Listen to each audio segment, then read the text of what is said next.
بسم الله الرحمن الرحيم الحمد لله نحمده ونستعينه ونستغفره ونعوذ بالله من شرور أنفسنا ومن سيئات أعمالنا من يهده الله فلا مضل له ومن يضلل فلا هادي له وأشهد أن لا إله إلا الله وحده لا شريك له وأشهد أن محمدا عبده ورسوله أما بعد فإن أحسن الكلام كلام الله وخير الهدى هدى محمد صلى الله عليه وسلم وإن شر الأمور محدثاتها وكل محدثة بدعة وكل بدعة ضلالة وكل ضلالة في النار.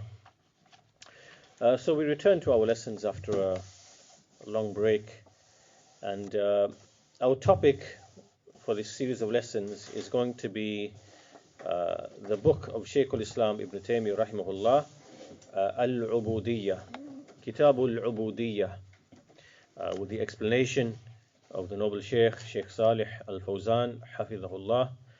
So the title of the book is Sharh Kitab al-Uboodiyyah li Shaykh al-Islam Ibn Taymiyyah, an explanation of the book which is called Al-Uboodiyyah. Al-Uboodiyyah means servitude, and it is by Shaykh al-Islam Ibn Taymiyyah rahimahullah. This is one of his great and excellent and very important works, and this is a small treatise, a small text, but it's very, very profound and beneficial. And the general theme of the book, in a nutshell, the theme of the book is related to the actions of the heart. It's related to the heart and to the actions of the heart, and how they relate to the issue of worship and the meaning of worship, and how do we know what is worship, and what is the worship that is acceptable to Allah, what is the worship that Allah rejects. And this is the general subject area that this book deals with. And the reason why this book was authored is because there were numerous groups and sects which fell into mistakes, they fell into errors in understanding this topic. So they spoke about the issue of worship, and they introduced affairs, principles, ideas, notions which are not from the religion, and then they erred in their understanding, and they went astray. So in this text, Shaykh al-Islam Ibn Taymiyyah rahimahullah is asked a series of questions, 4 questions in fact, and then he proceeds to give an answer to those questions, and he cites a lot of texts, many texts from the Quran and from the Sunnah. A lot of the treatise is actual texts, which shows his great understanding and his ability to, draw texts which are relevant to the subject area.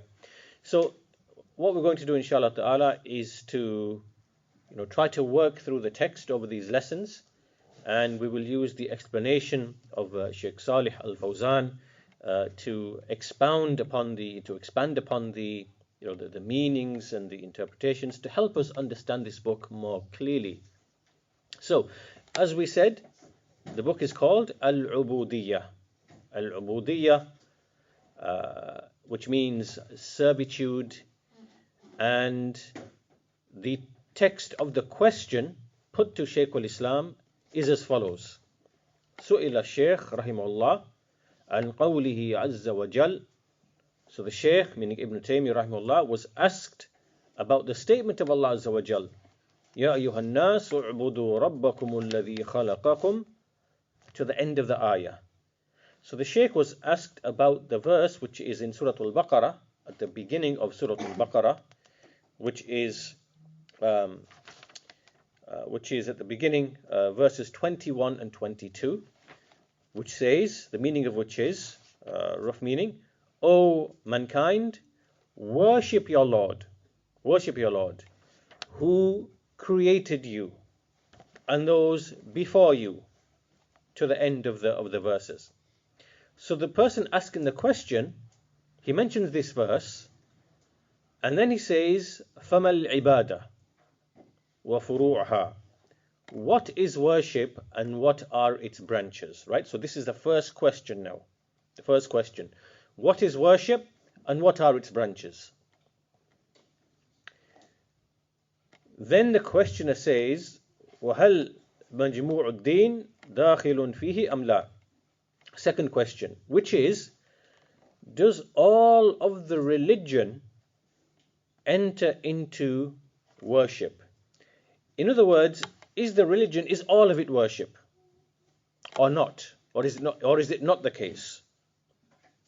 Then the questioner continues, وَمَا حَقِيقَةُ الْعُبُودِيَّةِ.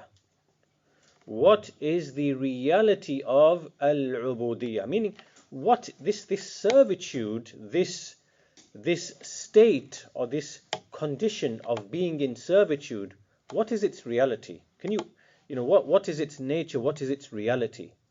That's the third question. And the fourth question is, وَهَلْ هِيَ أَعْلَى الْمَقَامَاتِ فِي الدُّنْيَا وَالْآخِرَةِ أَمْ فَوْقَهَا شَيْءٌ مِنَ الْمَقَامَاتِ. The fourth question is that this ubudiyyah, this servitude, is it the greatest, the loftiest of the stations that a person can have in this life and the hereafter? Or is there something above this? Is there another station above and beyond the station of al-ubudiyyah? So these are the four questions. And then the questioner says, وَلْيَبْسُطُوا لَنَا الْقَوْلَ فِي ذَلِكَ. So please expand, give us an explanation of this, in your speech with respect to this matter, that matter. So this is basically the text of the question. Now, before we enter into the answer, Sheikh Salih Al-Fawzan has some commentary upon this question, and after praising Allah Azza wa Jal, the Lord of the worlds, and sending salat and salam upon the Messenger of Allah Sallallahu and asking for salutations and peace upon his companions, he says, Al-ibadah kalimatun azima wa ma'na jalil. That worship, when we speak of worship, worship is as a word, it is a mighty word. It is a great word, and it has a lofty meaning. A great word with a lofty meaning. So this is unlike the mockery of the disbelievers and the atheists and people like them, who make mockery of worship, ibadah, and who treat it and see it in the way that they see. Al-ibadah is actually a mighty word, and it has a tremendous and lofty meaning. And he says it is the wisdom for which Allah created the creation. Allah created the creation for worship, for this ibadah. So clearly this cannot be some, this is a tremendous word, therefore, a mighty word, therefore, and its meaning must also be tremendous and lofty when we come to understand its meaning. And so then he cites the verse, وَمَا خَلَقُتُ الْجِنَّ وَالْإِنسَ إِلَّا لِيَعْبُدُونَ. I did not create jinn and men, except that they may worship me. So in this one sentence, in this one ayah, Allah Azza wa Jal has explained the purpose of the creation of jinn and men. Very simple and very straightforward. It is to worship Allah Azza wa Jal. And Allah Azza wa Jal created the creation so that they may worship Him and not associate any partners with Him. And to enable this, Allah Azza wa Jal, He gave them their sustenance, He established for them their sustenance, and He gave them whatever they need So all things that they need in order to fulfill this obligation, and means by which they can seek assistance in order to worship Allah, in order to help them to worship Allah, Allah gave them all of that. He gave them all of that. And that's why we see that the very first command in the Quran is this very verse that the questioner posed to Shaykh al-Islam Ibn Taymiyyah. Right? The very first command in the Quran is this verse, verse number 21 from the second chapter of the Quran, Surah Al-Baqarah. And if we stop and reflect upon this verse, there's some tremendous lessons and insights that we can take from these two verses, 21 and 22. So the Shaykh then cites this ayah, this verse, and in this verse, Allah Azza wa Jalla, He says, Ya ayyuhan nas, O mankind, addressing the whole of mankind. Ya ayyuhan nas, u'budu rabbakum, worship your Lord. Right? So this is the first command that comes in the Quran as we read from the beginning, from Al-Fatiha to the beginning of Al-Baqarah, and we continue through the verses till we come to verse 21. This is the very first command in the Quran. O mankind, worship your Lord. And then what we see, because these verses have a tremendous structure to them and a sequence of words, and they contain an argument. There's lots of things in this verse, in these two verses. So, O mankind, worship your Lord, alladhi khalaqakum, who created you, walladhina min qablikum, la'allakum tattaqun, the one who created you. Right. So first of all, we see the command to worship Allah. This is a command. And then there is the justification or the evidence that this command is a true command. So what is the first evidence? Alladhi khalaqakum, the one who created you.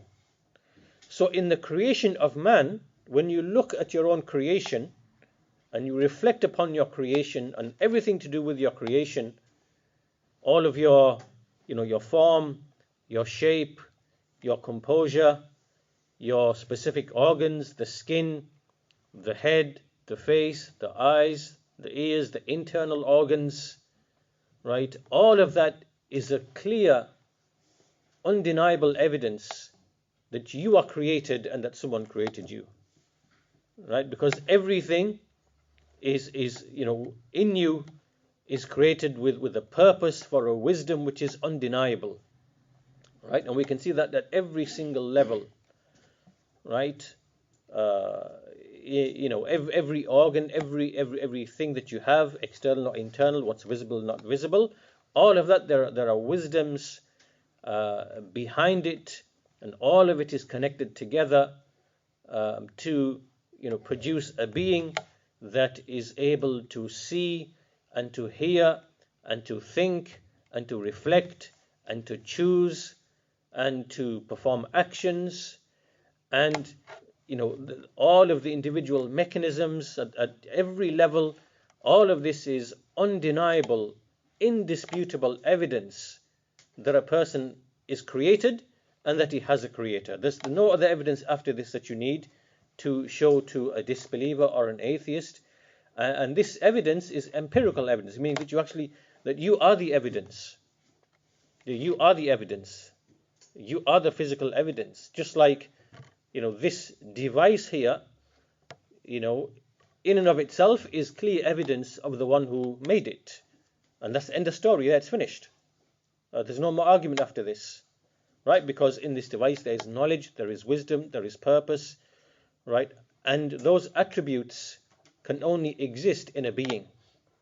And so the argument is finished there and then. Right? You don't need any philosophical arguments. You don't need any philosophical, cosmological argument. That's not the way of the prophets and messengers. The way of the prophets and messengers is to argue by way of tangible, real things, right? Not things which are just in the mind, but with actual, real, tangible things. And that's what the Quran is full of. The Quran makes argument by way of the actual physical things that Allah has created as direct evidence that He exists. And this is fathomable by every single person on the face of this earth based upon his day-to-day experience. Right? There are no arguments that are unique only for the philosophers and for the intelligent people and for the smart people, and because Islam came for everyone. It came for every person of every level. And so the arguments have to be such that every person can understand them and that they cannot be denied by anybody. And from the greatest of arguments in the Quran, which we see in fact in many other places of the Quran, is the issue of man's creation. And that's why we see in Surah Al-Mu'minun, in the 23rd chapter and numerous other places, we see details of man's creation. As a drop lodged into a womb, and then the various stages it goes through, right? As a reminder to all of this is clear, undeniable, indisputable evidence that man is created and that therefore he has a creator. Simple as that. Anything beyond this is just sophistry. It's just sophistry. And it arises from arrogance. So anyway, O mankind, worship your Lord. What is the explanation and the justification? Well, He's the one who created you. And the evidence for that is apparent. وَالَّذِينَ مِن قَبْلِكُمْ, and He created those who came before you, meaning your forefathers. You came to be by way of your forefathers. You were here because Allah created those before you, and so you are here. He created you, and He also created those who came before you. Right? So this is a continuation. Then He explained, لَعَلَّكُمْ تَتَّقُونَ, in order that you may attain piety, that you may become pious, meaning that you may do things which Allah loves and is pleased with, and which will be the cause of you entering paradise in the hereafter. At-taqwa. Right? So worship your Lord that you may become pious. And the justification and the proof that this is haqq, this is truth, is that He created you and He created those who came before you. Then He continues to bring more evidences of Allah's lordship. He said in the next ayah, الَّذِي جَعَلَ لَكُمُ الْأَرْضَ فِرَاشًا, He who made, the one who made for you the earth as a, something spread out. He spread the earth out for you. So meaning that the earth has been made inhabitable for you. So when we look at the earth, and again this is expanded upon in other ayat in the Quran, when we look at the earth, how it's been expanded, it's made easy to live upon and to live from, meaning what comes out of the earth and from the rivers and the streams and all of those things which give us sustenance, then this is another proof. He made that for you. He made that for you. وَالسَّمَاءَ بِنَاءً, and then He made the sky as a canopy over you. He made the sky as a canopy over you. وَأَنزَلَ مِنَ السَّمَاءِ مَاءً, then He sent down water from the sky. فَأَخْرَجَ بِهِ مِنَ الثَّمَرَاتِ رِزْقًا لَكُمْ, so He sent the water down and He brought out by way of it sustenance for you. This is another evidence for the existence of your Creator and your Lord, that the water comes down, and with one water we see multiple types and varieties of fruits and vegetation and herbage, which are for the animals and which are for you, which is sustenance for you. All of this out of a single water, just one water, but the produce is so varied and different. Right? And who is the one who made all of this, variation and diversity in the sustenance, in this provision? It is Allah Azza wa Jal. Right? This is an evidence. So He brought out therewith fruits or provisions as sustenance for you.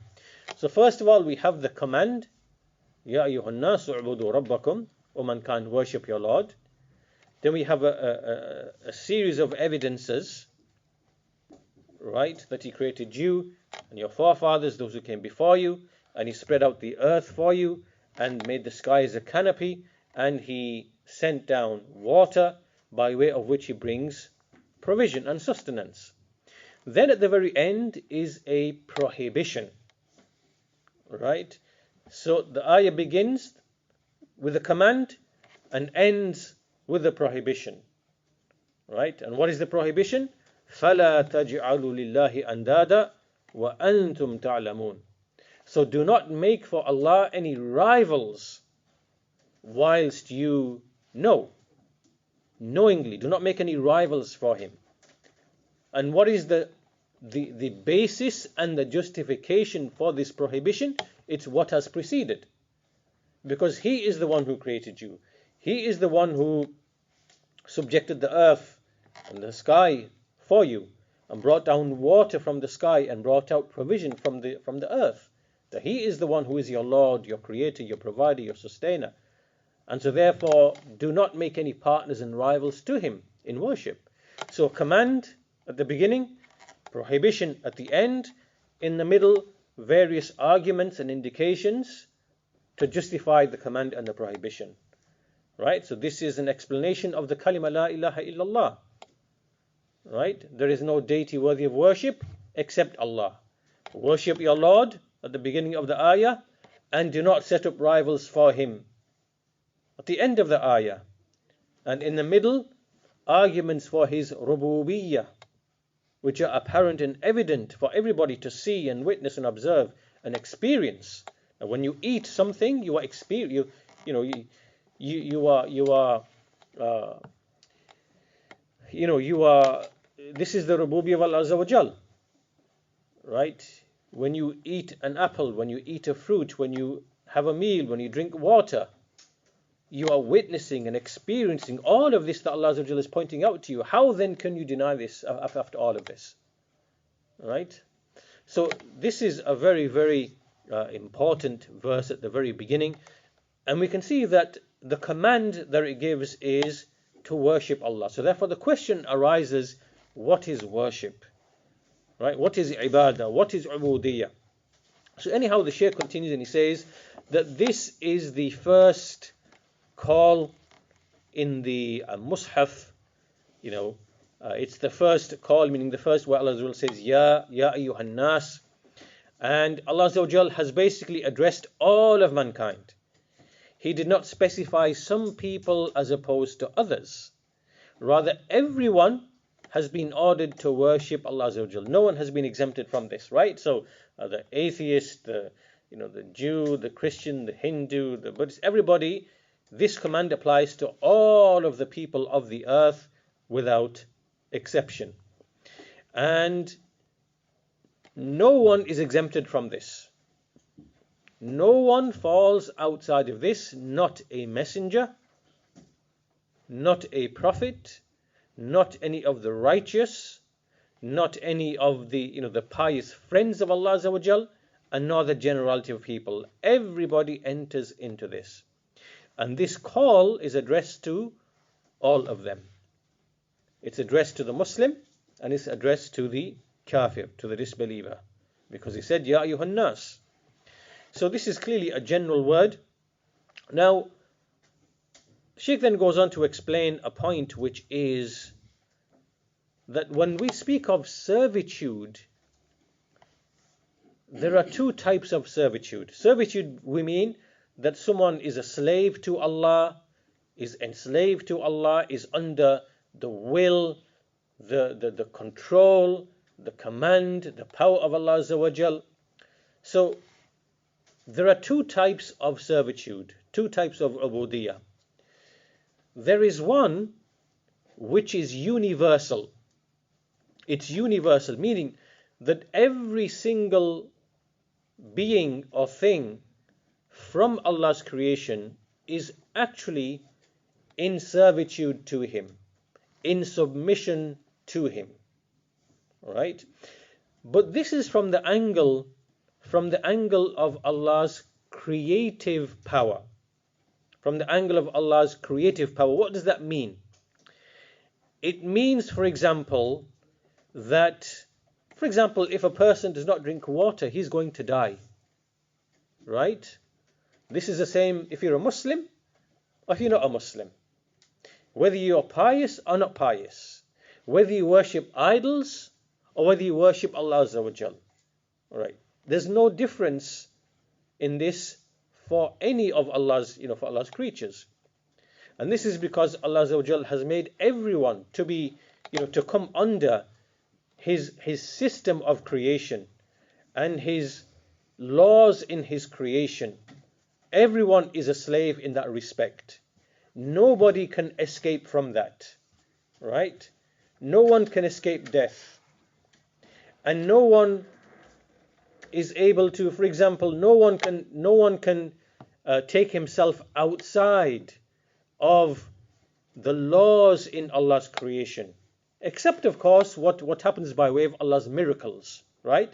So no human is able to, just suddenly decide that he can fly, for example, because Allah did not make that for you. He made it for the birds, and the birds are in servitude to Allah because He gave them specific ways, means, forms, functions, abilities, but He didn't give that to you, right?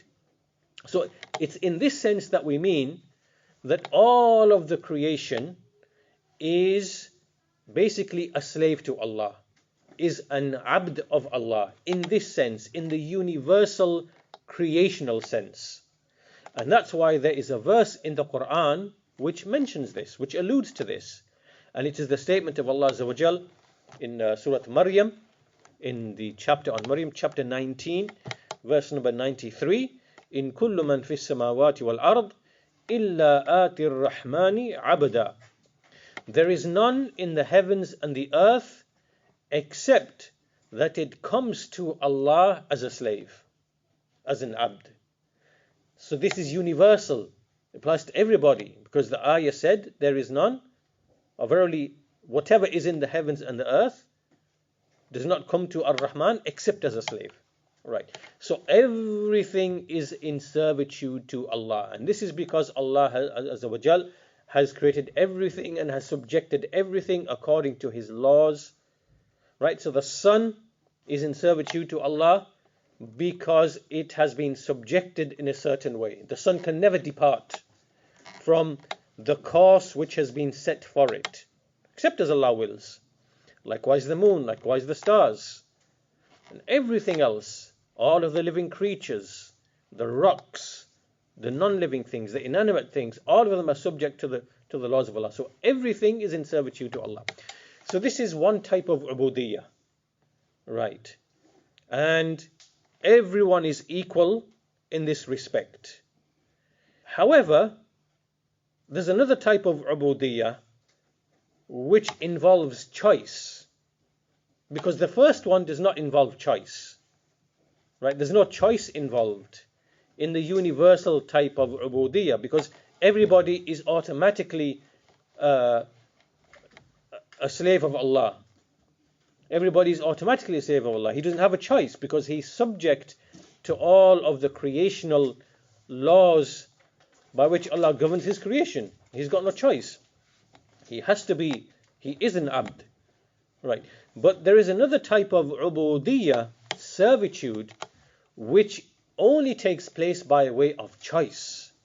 If you choose to enter into that specific type of ubudiyyah. And this is the ubudiyyah, the servitude to Allah, which is the one that He deserves. Right? This is the meaning of La ilaha illallah. There is none which has the right to be worshipped. There is none which deserves to be worshipped except Allah alone. And this can only be by choice. You choose to worship Allah Azza wa Jal. Aside from that, everybody, the atheist, the Jew, the Christian, the Sabaean, the Hindu, the Buddhist, the earth worshipper, right? Everybody on the face of this earth, he's already in servitude to Allah from the creational sense, but he's obligated and invited to worship Allah out of choice. to willfully, out of choice to worship Allah Azza wa Jal. Why? Because that is the truth. That is the truth for which Allah created the creation.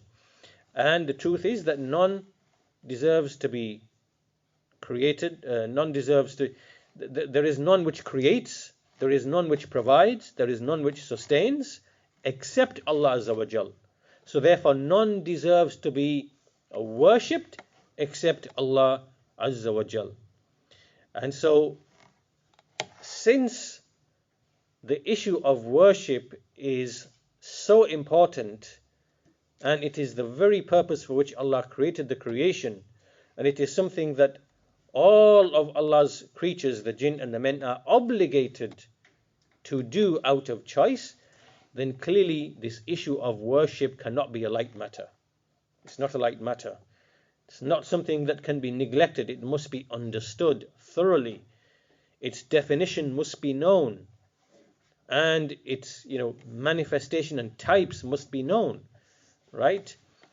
So all of this is an introduction to because worship has requirements, there are principles that relate to it, and so this is why this question is a mighty and tremendous question that is posed to Shaykh al-Islam Ibn Taymiyyah rahimahullah.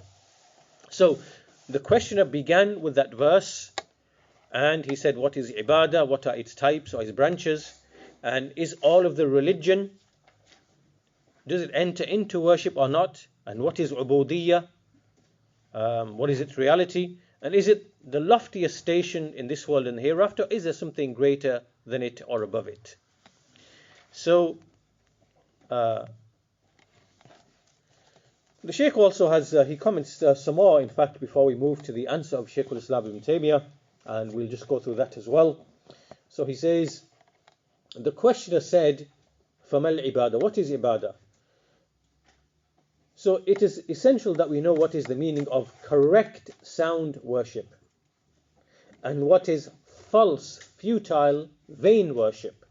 It is essential that we know the difference between the two, and that we know the difference between the two as explained in the Quran, in various verses, in various chapters, and that we should take this particular meaning from the Quran and from the Sunnah. And as for the saying of the questioner, وَمَا فُرُوعُهَا, what are its types, what are its branches, meaning what are its types? Because worship is not just one type. Worship isn't just something that you do and that's it. Like worship isn't like you find amongst some people, or like Buddhists maybe, or something, that worship is you just sit there and you meditate, and that's everything that worship is, right? Rather, the worship that has come in the Quran and the Sunnah, it has come that it is of types. It covers many different types. It has many different manifestations. It is not just a single thing. It's not just one thing. It is many, many different types, as shall be explained very shortly.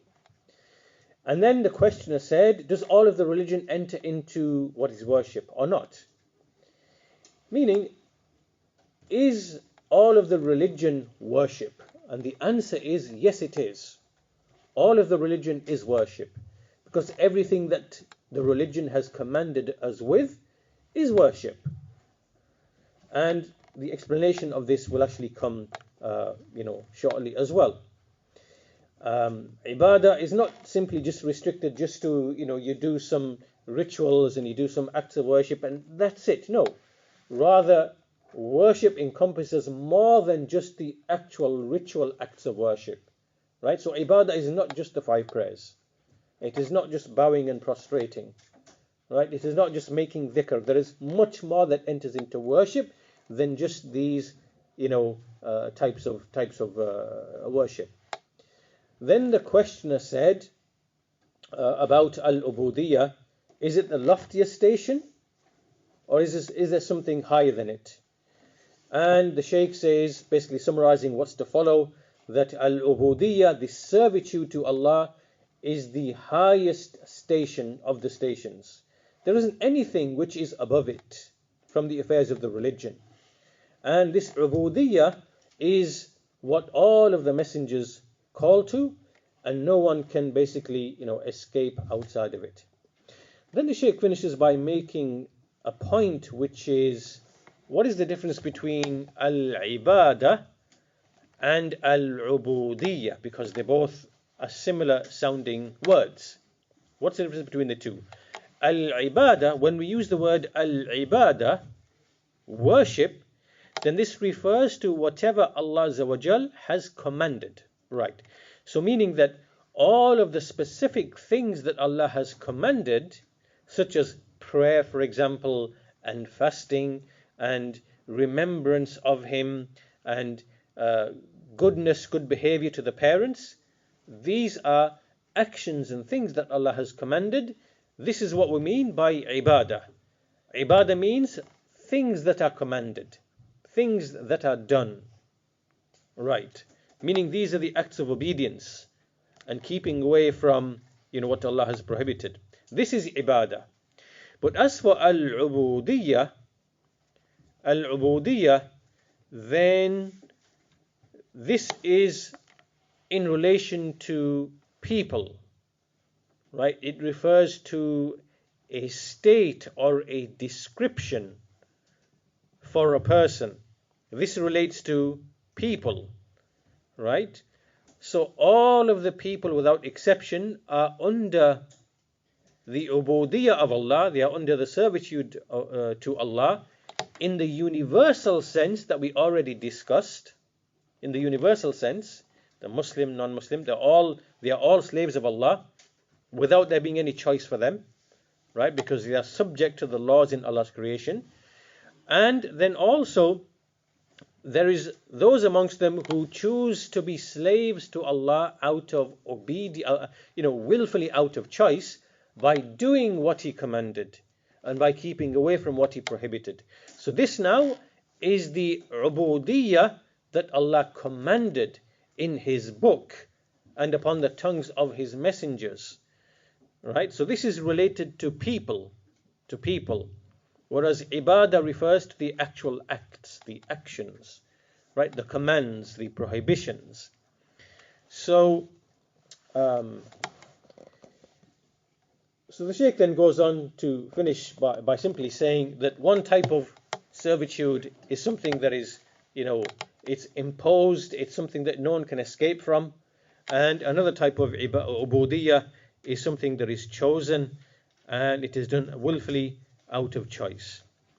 So that's the end of the introduction, the question, and the Shaykh's comments upon that. We'll make a start on reading the start of the answer, inshallah ta'ala, and we'll continue with this in the next lesson. So, the explanation of this in the next lesson, inshallah ta'ala. So the text continues, فَأَجَابَ, he replied, meaning the Shaykh replied, فَأَجَابَ Alhamdulillahi Rabbil Alameen, all praise is due to Allah, the Lord of the worlds. Al-ibadah, the term worship, al-ibadah, here ismun jami'un likulli ma yuhibbuhu Allah wa yardah. This is the definition now. He defines the word ibadah, the actual definition, the definition, the legislative definition. He says, al-ibadah, worship, is a comprehensive term, a comprehensive word or noun for everything that Allah loves and is pleased with. So this is a comprehensive term for everything that Allah loves and is pleased with, of statements and actions, both internal and external. Of statements and actions, both internal, those which are inward, and those which are external, those which are outward, meaning those which are, those which are in the heart and those which are outward on the limbs. Then he goes on to elaborate and give us many examples of this. So he says, فَالصَّلَاةُ وَالزَّكَاةُ وَالصِّيَامُ وَالْحَجِّ. So he mentions the four pillars: prayer, zakat, fasting, and hajj.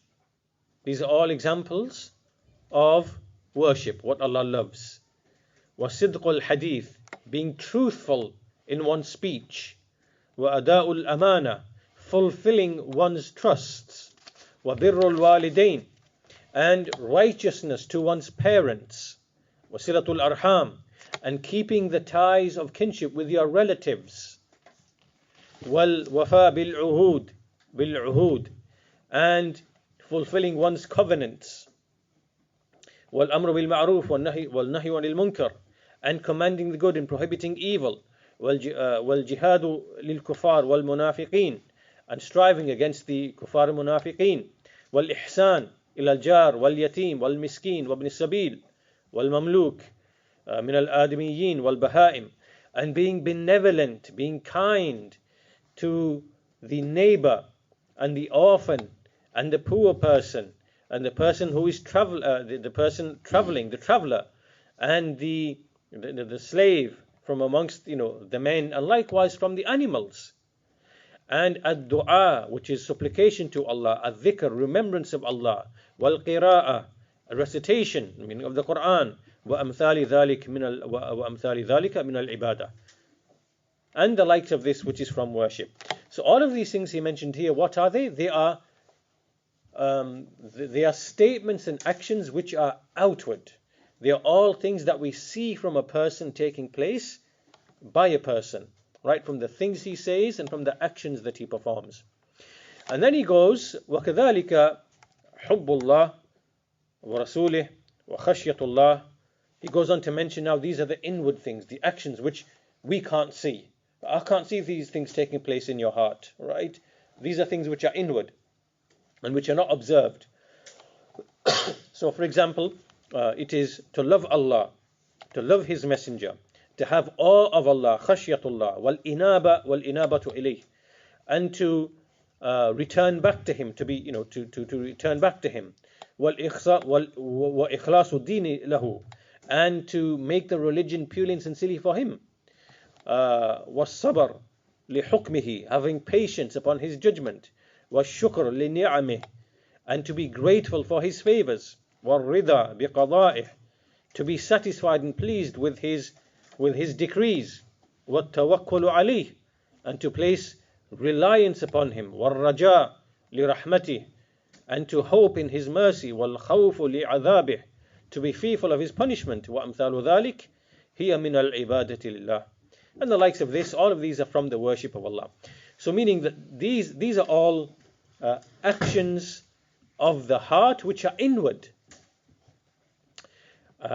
So these are examples that the Shaykh has given which cover everything: the inward, the outward, the actions, the statements, the feelings of the heart, right?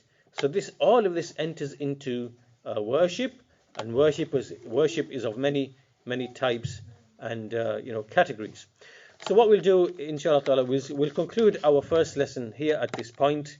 And so in the next lesson we are going to go back to the speech of Sheikh Salih Al-Fawzan to elaborate upon this definition and the various points that are made by the Sheikh to help us understand this more clearly. So with that, we'll conclude our first lesson there today, inshallah. And so hopefully we will continue next week, same time, inshallah. Same time, yes, inshallah, next week, inshallah. والحمد لله رب العالمين وصلى الله على نبينا محمد وعلى آله وصحبه أجمعين.